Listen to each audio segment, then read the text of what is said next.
ভয়াবহ আগুন জুতোর গোদামে।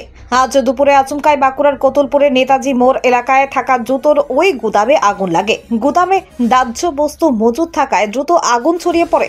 দাউ দাউ করে জ্বলে গোটা গুদাম। স্থানীয় সূত্রে জানা গেছে, বাঁকুড়ার কোতুলপুর নেতাজি মোড়ে একটি দোতলা বাড়িতে ছিল জুতোর গুদাম। বিপুল সংখ্যক জুতো ওই গুদাম ঘরে মজুদ রাখা ছিল। আজ দুপুরের দিকে কর্মীরা বাড়িতে খাবার খেতে যান। সেই সময় আচমকায় ওই গুদামের জানালা এবং ভেন্টিলেটর দিয়ে গলগল করে ধোঁয়া বেরিয়ে আসতে দেখেন স্থানীয়রা। গুদামে আগুন লেগেছে বুঝতে পেরেই দমকলে খবর দেওয়া হয়। হঠাৎ আগুন লেগে গেছে গোডাউনের ভিতরে। কখন আগুনটা লেগেছে? মোটামুটি আধ ঘন্টা আগে। ফায়ার ব্রিগেড এসেছে? মোটামুটি না, ফায়ার ব্রিগেড গাড়ি এখনো ঢুকে না। খবর দিয়ে আধ ঘন্টা আগে খবর দিয়ে দিয়েছি। কিসের গোডাউন ছিল এটা? এটা জুতোর গোডাউন আছে। কিভাবে আগুনটা লাগতে পারে মনে হয়? যে কোনো কারণে শর্ট সার্কিট হয়েছে, নাহলে বিড়ি টিড়ি আগুন লেগে যে কোনো কারণে হয়েছে। এখন কি আগুন কন্ট্রোলে আছে? এখন না, কন্ট্রোলে এখনো নেই। ফায়ার ব্রিগেডের গাড়ি না এলে কন্ট্রোলে হবে না। আগুন কি পুরো গোডাউন ভিতরে চলছে? একদম ভিতরে জ্বলছে এখন, পুরো ধোঁয়ায় ধোঁয়াকিতি হয়ে আছে। কিভাবে লেগেছে কিছু মনে করছেন? না, কিছু বোঝা যাচ্ছে না কিছু। কি মনে করছেন এটা আগুনটা? আগুনটা আমার মনে হচ্ছে লাইনের শর্ট সার্কিট, নাহলে কেউ হয়তো বিড়ি টিড়ি খেয়ে হয়তো ফেলে দিয়ে কোনো দুমড়ে হয়েছে হয়তো। কখন আগুনটা কখন লেগেছে? মোটামুটি 2:30 নাগাদ হয়েছে। আধ ঘন্টা এখনো জ্বলছে, মোটামুটি আগুনটা জ্বলছে। এখনো ফায়ার ব্রিগেড এসে কি? এখন ফায়ার ব্রিগেড এখনো এসে পৌঁছায়নি। এটা যদি কোতুলপুরে হয়ে যেত তাহলে কিন্তু আগুন নেমে যেত এখন।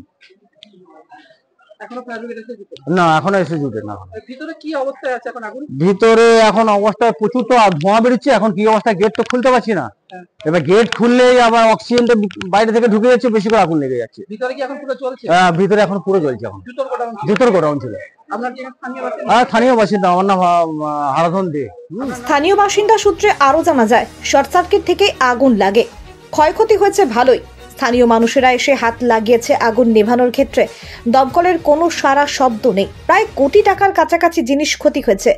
আমাদের এখানে দমকল থাকলে এতটা অসুবিধে হতো না। যতদূর সম্ভব ওটা শর্ট সার্কিট থেকেই লেগেছে, কেন কি এখনো তো শাটার বন্ধ আছে বাইরে থেকে, আর ভেতরেও সেইভাবে কেউ ছিল না।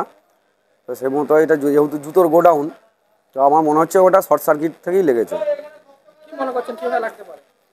লাগতে বলতে বিদ্যুতের তার থেকে কোনো জায়গায় শর্ট সার্কিট হয়েছে, হয়েই হয়তো লেগেছে। জুতোর যেহেতু গোডাউন, এরপরে সেক্ষেত্রে একটা জায়গায় লাগলে তো আস্তে আস্তে আগুন বাড়তে থাকবে।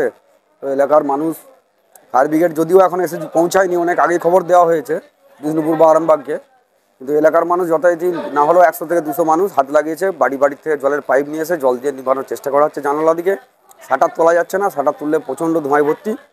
অতএব এলাকার মানুষ তারা যথেষ্ট আপ্রাণ চেষ্টা করছে যাতে নিভানো যায়।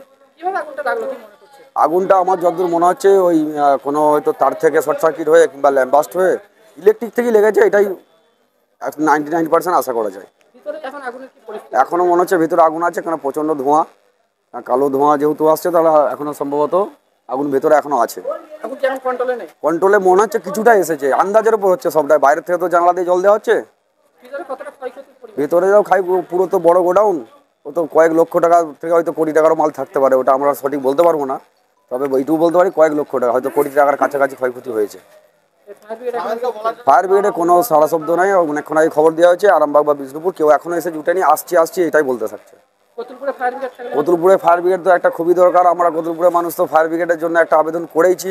আমাদের মাননীয় ব্লক সভাপতি তার জন্য যথারীতি সমস্ত দপ্তরে উনি আবেদন জানিয়েছেন যাতে ফায়ার ব্রিগেডে হয়, এবং হয়তো খুব শীঘ্রই হতে পারে, কিন্তু খুবই প্রয়োজন। পরে দমকলের একটি ইঞ্জিন ঘটনাস্থলে পৌঁছে ভেন্টিলেটর ও জানালার ভিতর দিয়ে গুদামের ভেতরে জল ছুড়ে আগুন নেভানোর চেষ্টা করে। কিন্তু দাহ্য বস্তুর উপস্থিতির কারণে গুদামের সর্বত্র আগুন এতটাই ছড়িয়ে পড়ে যে এখনও তা নিয়ন্ত্রণে আনা সম্ভব হয়নি।